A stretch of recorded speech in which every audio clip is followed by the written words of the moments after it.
Olá, tudo bem? Hoje nós vamos falar sobre ansiedade. Você sabe o que é ansiedade? A ansiedade ela é uma reação do corpo a um perigo iminente.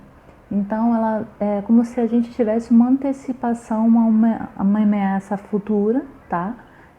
Criando um estado emocional com uma qualidade de medo e uma sensação desagradável no corpo. A ansiedade ela leva a pessoa que passa pelo processo a ter um pensamento dirigido ao futuro. É como se a gente fechasse um contrato com o futuro e as expectativas que vão acontecer com o desconhecido, né? E com essa impossibilidade que a gente tem de controle, a gente acaba criando um certo medo. No caso, a ansiedade, ela tem como mecanismo de sobrevivência, né? Para lidar com situações que a gente desconhece, com possíveis perigos. O nosso corpo entende isso. E é como se a gente tivesse uma antecipação ao que há por vir na nossa vida. Todo mundo uma vez já teve alguma experiência em se sentir ansioso em algum momento, aquela sensação desagradável que a gente tem, né, de não saber o que vai acontecer e que nos causam alguns sintomas, geralmente fisiológicos, quando a gente passa por esse processo ansioso, como o aumento dos batimentos cardíacos, a sudorese, né, uma respiração ofegante e acelerada. São sintomas comuns que ocorrem na ansiedade, né?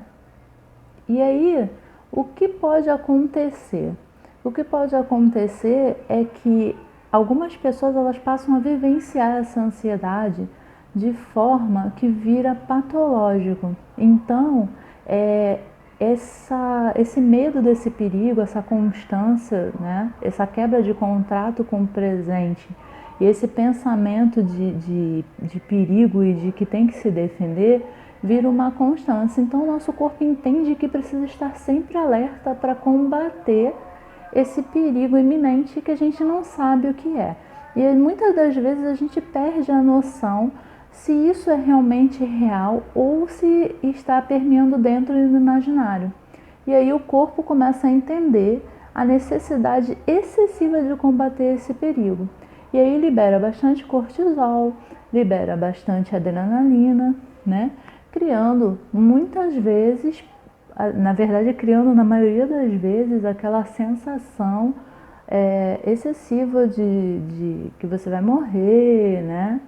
E aí a gente identifica que você passa de um processo de ansiedade para uma patologia. E aí a gente identifica esse transtorno de ansiedade, né? Agora a pessoa ela passa a conviver com esse transtorno de ansiedade e não é mais um processo generalizado, onde você, por exemplo, vai numa entrevista de emprego e tem aquela ansiedadezinha e tem aqueles sintomas, certo? Bom, e o que eu posso falar sobre os sintomas? A gente tem os sintomas físicos e os emocionais da ansiedade, né? Aí, nos sintomas emocionais, a gente tem pensamentos, aquele pensamento de eu vou morrer, de isso é muito pra mim, e eu não consigo fazer nada, o medo de errar, tudo isso. E a gente tem as reações emocionais com esses pensamentos, que é o medo, a vergonha, o nervoso, a tensão que a gente fica, né? E em alguns momentos vem a tristeza, e quando isso evolui para um transtorno, por exemplo, com pânico, a gente começa a ter evitação de pessoas, medo de ir a algum lugar, medo de sair de casa, por causa desse transtorno. No caso das reações físicas, a gente tem a falta de ar, o coração acelerado, tremores, sudorese, ânsia de vômito, diarreia, insônia, alterações no sono em geral, né? Nós temos uma sensação de desmaio, às vezes dores de cabeça, tensão, às vezes tensão na área do pescoço, tensão muscular. Todos esses são sintomas fisiológicos que a gente tem do transtorno de ansiedade.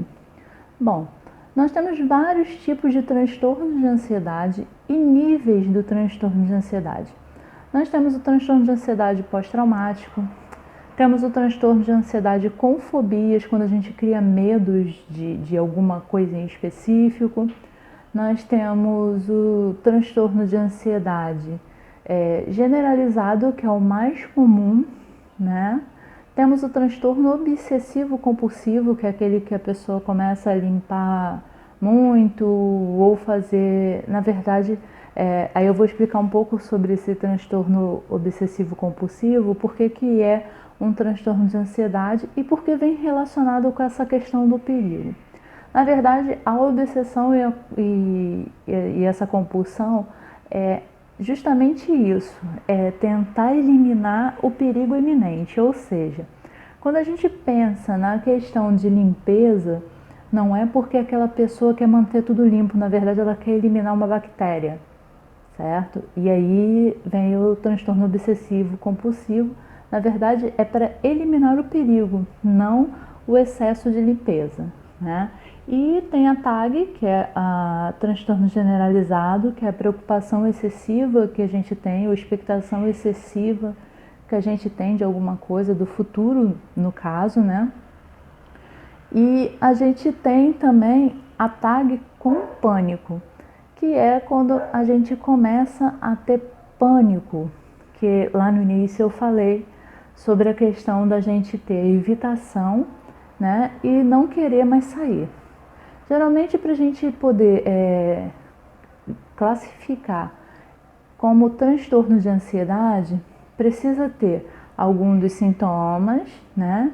E tem que durar pelo menos 6 meses esses sintomas, tá? Muitas pessoas às vezes não conseguem identificar o motivo exato da preocupação exagerada, né?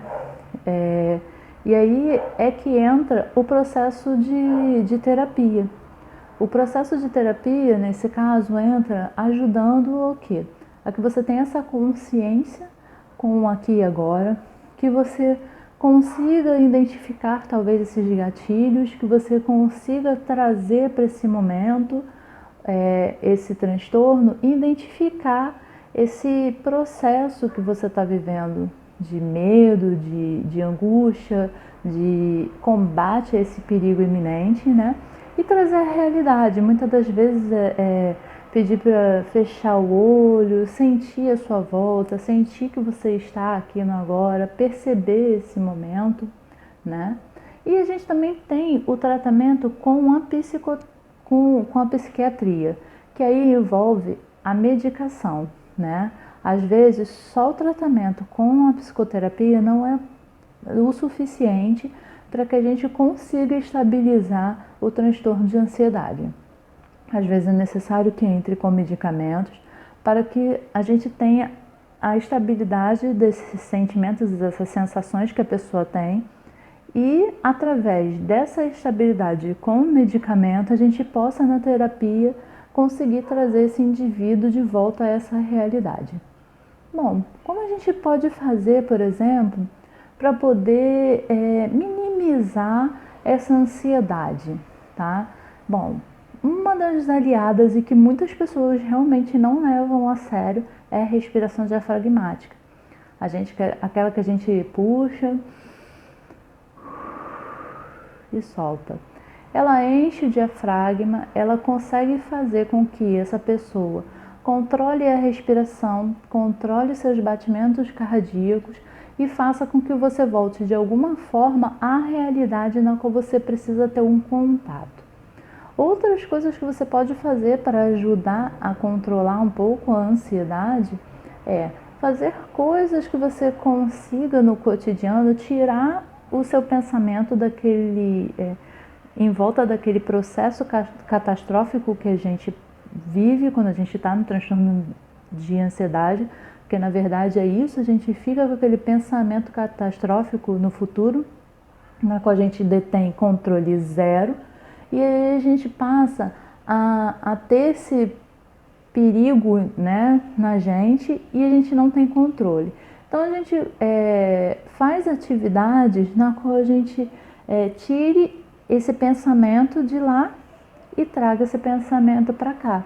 Traga esse pensamento para este momento, onde a pessoa vai ter esse contato e entender que naquele momento nada está acontecendo para que ela se sinta daquela forma, né? Atividades são essas, atividades físicas, atividades de desenhos, atividades manuais, né?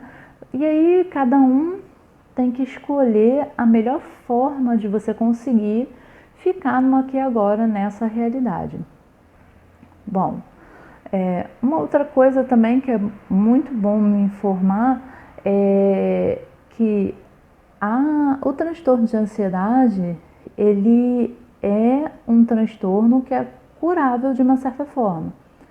E a melhor forma para que a gente consiga curar esse transtorno é a psicoterapia.